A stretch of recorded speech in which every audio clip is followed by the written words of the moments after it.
what killed me with Jada is the obsessive bringing up Tupac. Like, I get it, motherfucker. If you was with somebody who was living cool, you bring up a person that's gone, like super gone, like he been gone a long time. But maybe that's and deep down, maybe that's her way of listen. They got so much money. They're in these these circles that are not considered Tupac circles. Maybe that's Jada's way of just within herself saying, I still got street me. I'm still fucked with, with whatever. I'm like this. Maybe that's her way of just reminding herself, look, I came from the bottom too. I used to fuck with these motherfucking thugs too. Yeah, she said she used to sell crack and drugs and shit. I'm like, wow, okay, Jada. I didn't know that. I mean, that's what she said. That's what she said. Yeah. I thought. No. She seemed different in Jason's lyric. Definitely. Right. Have you ever been in a dangerous situation and like a rapper or a street dude was like, nah, that's Gary. He good. We with Gary. Yeah, it happened during COVID. Dude came up, tried to run up on me and realized who I was. He was like, we were in Oakland during COVID, right? And Oakland's Antioch too. Antioch's like a suburb of Oakland, but it's like, it's not the best. Yeah. And the guy I used to work out with, he would open his gym up so we can go work out, a few of us, during COVID. So I'm walking to my car, and this dude's on one of them little bikes, the tiny bikes, you know what I mean? Mm-hmm. And I see him circle, I was like, wait a minute, he's coming towards me. And literally he goes, yeah, you see me? You see I'm black and you white? I see you staring at me, and I'm going, what the fuck's going on right now? And the motherfucker's and I got my water bottle here, right? The big thermos. Yeah. I'm gripping it like, oh shit, is this about to happen? Is this about to happen? And and I ain't lying, stomach's dropping, Lil P came out. I was like, and then he does this little U-turn. He goes, shit, you that funny dude. He went like this. He goes, shit, you that funny dude. You good. And it just rolled off. And I was like, what the fuck was that? Damn, what the fuck? But he was on the bike looking to start something. And I saw it. I saw it when I left. Yeah. Granted, I was parked too far away. I should have parked closer to the gym door. So I'm walking all the way across the parking lot. And I see him. I go, that dude don't look like he got all together. Well, he had on a heavy coat and it was hot out, for one. So I was like, he ain't got all together. He looked like he was off. I guarantee he's not watching this because he's dead or in jail. That much I know 4 years later. He's not going to see this. But the way he circled, I was like, wait a minute, what the fuck's going on right now? You see, and then I posted about it on Instagram right back then. And motherfuckers mad like, here you go, stereotyping black dudes and shit. I go, motherfucker, he was black. What do you want me to say? I can't deny who he was. Yeah, this motherfucker with 2 ears came up and a motherfucking nose. Right. This bike me up. This motherfucker had his esophagus. Right. Motherfucker had kneecaps and toes and shit. Let's end this on a comedy note. I seen that D. Ray Davis and Dave Chappelle were going back and forth about what Cat did. Yeah. And I got to get your take on it because D. Ray was saying that that was needed. And Dave Chappelle was saying, no, there's a code in comics that you do not let those things out. We're in it, like you said, we're in a new era now. Where do you feel comedy is, where it's going to go? And did we just did Cat Williams open up Pandora's box now to where you could talk about stealing jokes and you could really kind of go in and keep it open for comedians? I think it's a middle ground. I did like what D-Ray said. D-Ray said, Cat was like, I had my special come out and nobody's really talking about it. And we all got egos, let's be honest. And I think that is one reason that probably hurt Dave because he was like, yo, nobody's talking about my special like I'm normally used to. And Cat ethered everybody that week. And D-Ray said it best. He goes, Cat released a mixtape. You released an album. And I was like, and you could see Dave pause. Dave goes, like that makes so much sense. Yeah, it made a lot of sense. And I would have never thought of that angle. I go, oh my God, that's exactly what that was. Right. And I disagree with Dave on that. Where I was like, dude, it's not for us to say. We all know, we're all gonna have them wild boy comedians that are just gonna say what they want whenever they want. The Corey Holcombs, the Cat Williams, the Moniques to some extent in this world. You got the Dave Chappelle's who's very uplifting, very like positive, like we all should get along as comedians. Like, it's not gonna change. There's young dudes coming up right now that are gonna be wilding. My thing is like this, just focus on your own career. There's enough out there for everybody. We can all make money at this. And there's nothing wrong with a little beef here and there. As long as it doesn't get physical, nobody's getting hurt, it's fine. And many people say people ain't fucking with you. there's that many more that will because of what's ever said about you. That's facts, man. That's facts. Well, you already know what it is, man. Gary, I want you to go and tell them you're here in Dallas for It's already sold out. It's already sold out, so you can't even come to this one. But you No, when's this airing? This is gonna air after you leave this weekend. Yeah. So what? So what's coming up next? A bunch of shows that are sold out. Yeah, everything's sold out. Now, I'm not gonna lie. When I pulled up your shows, I'm like, damn it, he's working, but shit, it's limited. One seat available. I'm like, oh shit. Yeah. So what do you have coming up in whether any movies that you're probably working on, any shows? I did Megan Good's first directorial movie. So I don't know when that's dropping, but Terrence J's in it, D-Ray's in it. They hired a bunch of funny people in it. And then I got 2 comedy specials we're shopping right now. So it's funny, my goal was to do a comedy special. So newsflash, comedians do like usually 2 specials. They film their specials twice and edit them together. So I filmed Friday night and I got done and I looked at everybody. I said, we got that? All the cameras are good? Everybody got everything? Yeah. So I woke up Saturday morning. I said, I told my manager, I said, I think I got another hour. She goes, what? So we go to the coffee shop. We write down the bullet points and I go, oh shit, I got another hour. So Saturday I did a completely different hour. So I got 2 specials basically for the price of one that we're shopping right now. So we'll see what happens. So far Netflix always said no. But the problem I got with Netflix, they say no and don't watch it. They just say no. I'm like, could you at least watch the shit? Yeah. You know what I mean? Netflix, Have you seen it? Netflix, watch it. Netflix, what the fuck is you on? Yeah. Like, I don't have a Netflix special. Never had one. Yeah, People say they saw me on Netflix. I go, I don't know who you saw, but that wasn't me. Yeah. All my shit, all my specials has been 2 places: Showtime and BET.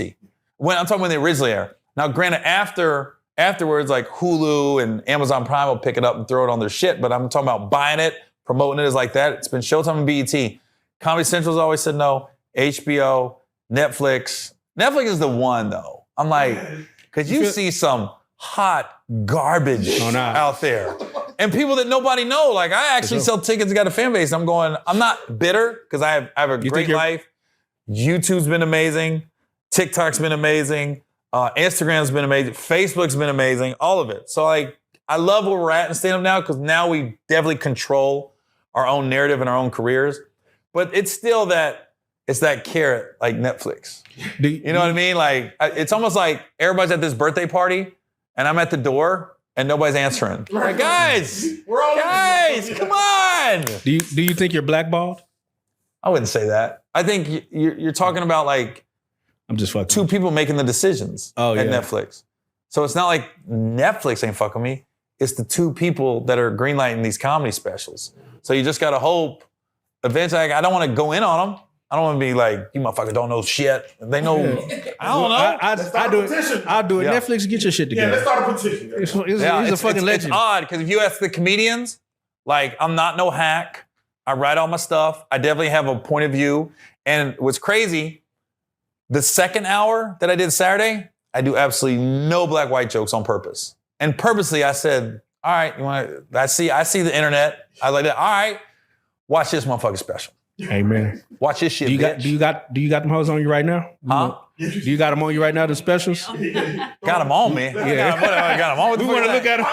This ain't 98. Yeah, I got my DVD right here, bro. And are there any up-and-coming comedians that you think don't got no shine? Because this our platform is to build, so we want to help anybody who is trying to come up in this game that ain't getting the shine that they necessarily. It's about young dudes? Yeah. See, it's hard because I don't really watch a lot of stand-up. So, because my thing is I don't want to ever think that I took somebody's mannerisms, I took somebody's premise. So I purposely of course you're going to see clips. For sure. But I don't just sit there and watch an hour of somebody because I can't. I want to know my shit. There's no way you can say my shit is not mine at all. You can't say that. So it's about the old dudes that wrong with you. So somebody's bitter. Hey man, Gary Owens, man, it's been a great pleasure. It's no man. S. Gary Owen. Yeah. We gotta get used to that. Oh my God, dude. Yeah. Oh shit, nigga. That's why we have to break that down first. What's that? We have to break that down first. And I still, Well, let me do this. I heard you say it. All right. Is it still Since we got a voice off camera. I do travel. I got a couple dudes that work with me. One's name's Rob Rodriguez. He's a very old and angry comic. He's Puerto Rican but says the N-word. Is he allowed to? All right. We'll check his card in a second. He's a funny dude. And then I got another guy, T-Robe. And the thing about T-Robe's out of Pittsburgh, Pennsylvania, he's a funny guy. But the thing about when you're traveling with people on the road is it's one thing like to be funny on stage, right? I watch the guys open up for me, but that's almost as what's not talked about in this business as is very important is the people you are traveling with every week because you're with them just as much as your family. And you got to know they got your back. Because one of the things that happened during my divorce was one of my openers just completely threw me under the bus. I fired him 3 years ago and he called him and my ex started talking and he told her about girls, shit that I was doing on the road and stuff. I go, a dude did this? A fucking dude? Yeah. Hey, listen, Chris Brown, that song ain't true. And he said these hoes ain't loyal. They're so fucking loyal, bro. It's the dudes. We the bitches. So that's why I say it's important, man, because not that you got to be holding secrets and stuff, but motherfucker, you on the road, like you're venting to each other. You got a problem with your wife, you talking to this dude about it. You got a problem with your kids, you talking to this one. And you don't want them going to the internet. You don't want them going blast you. There's a reason Kevin Hart uses the Plastic Cup Boys all the time. There's a reason these people like, man, they don't give these other openers a shot. I go, dude, when you got guys you can trust and knowing that this is not forever, you shouldn't be opening up for somebody your whole life. At some point, you got to do your own shit, you know? But people lose track of that. Man, some of the openers, I've seen it with a lot of guys open up for me, though. They start thinking people are coming to see them and they'll start demanding shit. And you're like, yo. All it takes is one person on Instagram be like, you was funnier than Gary. And then they're like, yo, I'm funnier than you. I knew it. I've seen it happen. It happened to me with my old openers, man. They start losing their brain. I was like, whoa, what's going on right now? You know, and don't want to help. Like, I'll give you an example. My manager told me this. She was like, we was in LA at the Microsoft. And I didn't have club soda in my dressing room. Something real simple, right? I said, man, they got me tonic water instead of club soda. I said, man, I need some club soda. And literally, my road manager at the time and my opener was like, oh, you're good. You don't need no club soda. I'm going, what? My manager, who's not on the road with me, this is the girl that sits in her office and gets me work. She ran to the lobby. She brought back so much fucking club soda, bro. It was like she was going down the aisle at the Staples Center with cups. And she goes, here's club soda. And she pulled me aside and she broke it down. She goes, you gotta let those guys go. I said, what do you mean? She goes, they looked at you like you didn't deserve that club soda. As soon as you said, I want club soda, they should have been like, my guy deserves that shit. I'm going to get my dude some club soda because it doesn't matter why. He deserves it. Yeah. You don't think Chappelle, Kev's, Chris Rock's people wouldn't be like, we got to get Kev some club soda, right? Sure. Immediately. My guys tried to convince me that I didn't want it and didn't need it. Like, nah, you good. But that seems so minor, but that's a big fucking deal, bro. No, absolutely. You know, and I will say that the guys that got on the road with me, right? Like, I've kind of don't need a road manager as much because my guys, I'm very low maintenance. I give everybody their space. I rarely leave my hotel rooms. If I wasn't doing this, I wouldn't left my room today, bro. You know what I mean? So I was just like, I don't do much. But when I get to the venue, I'm quirky. Most comedians are quirky. There's certain things I want, and like if they're not in the green room, I'm like, where's it at? And if my guy isn't the one telling the manager, yo, go get him this. It could be something minor like Celsius. Like, yo, we got 3 shows tonight, man. He's dragging. Right. Get him some fucking Celsius and get the right flavor.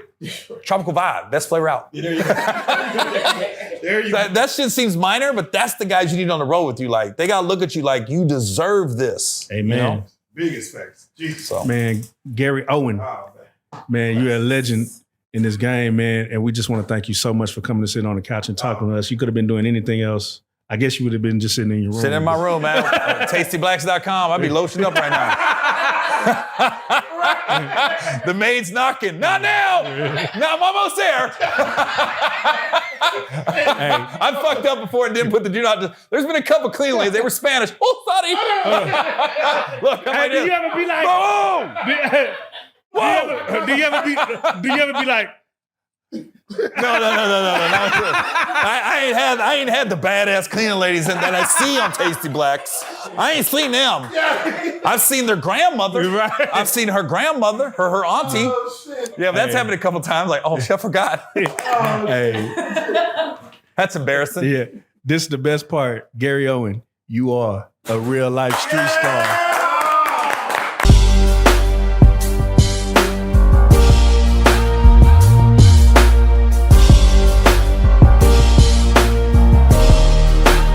Shout out Reallyfe street stars, nigga. Moving. Hey.